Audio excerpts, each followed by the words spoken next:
બોલો Gautam ready sir Madhapar police station રાઉટિંગનો ગુનો દાખલ થયો શું છે સંબંધમાં? હવે માંજલપુર પોલીસ સ્ટેશન વિસ્તારમાં બનાવમાં એવું છે કે 1લી તારીખે ફરિયાદી જે કિરણભાઈ નારણભાઈ આયરે, આ કિરણભાઈ એની ડીઓ ગાડી લઈને માંજલપુર અલવાનાકા પાસે આવેલ ટી ઝોન કેફે એમાં સિગરેટ લેવા ગયેલા અને એમના મિત્ર બાબુ મરાઠી સાથે વાતચીત કરતા હતા, ત્યાં ઊભા હતા. એવામાં 4 આરોપીઓ સુમિત માળી, રોહિત શેખાવત, ઈશ્વર બારોટ અને રાહુલ ઉર્ફે ભૈયો, આ 4 લોકો, એમાં સુમિત માળીના હાથમાં ચપ્પુ હતું.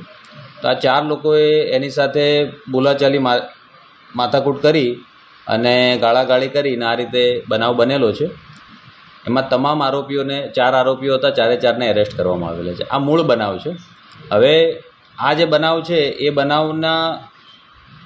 બનાવને અદાવત રાખીને બીજો બનાવ જે બન્યો છે એ તારીખ 26/6/2024, આ 30 તારીખનો જે મીડિયામાં વિડીયો વાયરલ થયો છે, બરાબર, એ બનાવ 1લી તારીખનો છે અને 6 તારીખે એની ફરિયાદ દાખલ કરી તમામ આરોપીઓ એરેસ્ટ થઈ ગયા. પછી એની અદાવત રાખીને સુમિત માળીએ જે ચપ્પુ લઈને ત્યાં ગયો હતો એની અદાવત રાખીને બીજો બનાવ જે બન્યો 26 તારીખનો, એમાં ફરિયાદી છે વિશાલ વિજયભાઈ ઢોઢરે.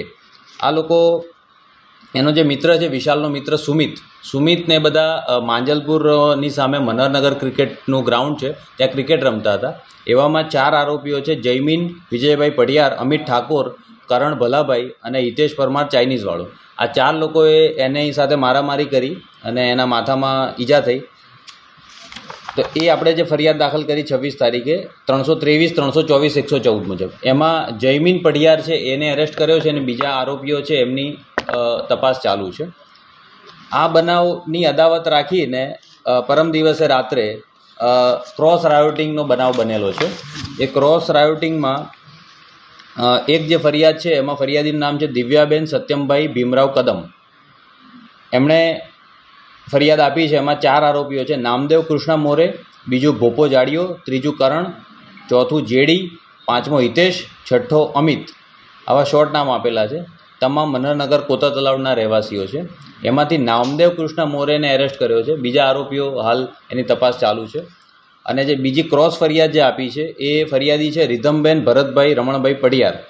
એમાં આરોપીઓ છે અક્ષય રાઠવા, રાહુલ ઉર્ફે પમ્પિંગ ગીરી, ત્રીજો વિશાલ બાટલો, ચોથું રોહિત શેખાવત, 5મું ઈશ્વર બારોટ અને 6ઠ્ઠું કાંચો. આ 6 આરોપીઓ છે.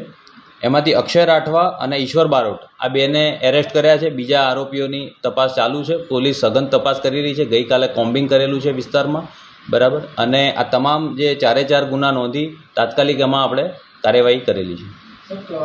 તમામ જે આરોપી છે નહીં, આ મેં કીધું ને 4 જે ફરિયાદો છે, બરાબર, એક પછી એક સિક્વન્સ ઓફ ઇવેન્ટ છે, બનાવો, બરાબર. એક બનાવ બન્યો એની અદાવત રાખીને બીજો બનાવ, બીજા બનાવની અદાવત રાખીને આ ક્રોસ રાયોટિંગ કાલે થયું છે. પણ તાત્કાલિક આપણે ફરિયાદ નોંધી લીધી છે અને જેટલા આરોપીઓ હતા બધા તાત્કાલિક એરેસ્ટ કર્યા છે. બીજા ભાગી ગયા છે. એમના લોકેશન CDR મેળવીને એમની તપાસ ચાલુ છે, બરાબર. અને તમામ આરોપીઓ જે એરેસ્ટ થયા છે, બરાબર, એમને એરેસ્ટ કરીને એમની 151ની કાર્યવાહી પણ ચાલુ છે. ને જે માથાભારે શખ્સ હશે એમના જે ગુના કાઢીને એમની પાસા તડીપારની કાર્યવાહી કરવામાં આવશે.